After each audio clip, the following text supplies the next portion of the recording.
In this video, I will show you how to create an account on Gate.io. So from our home tab, we're going to click on login/sign up. So let's do that. And in here, we can enter an email, phone, or username, and then we can just go in and click on next.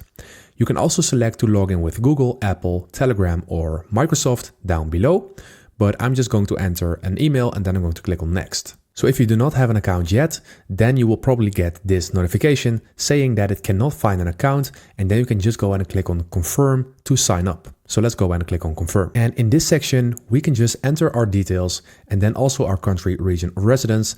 And we can also add a referral ID to get some nice welcome bonuses.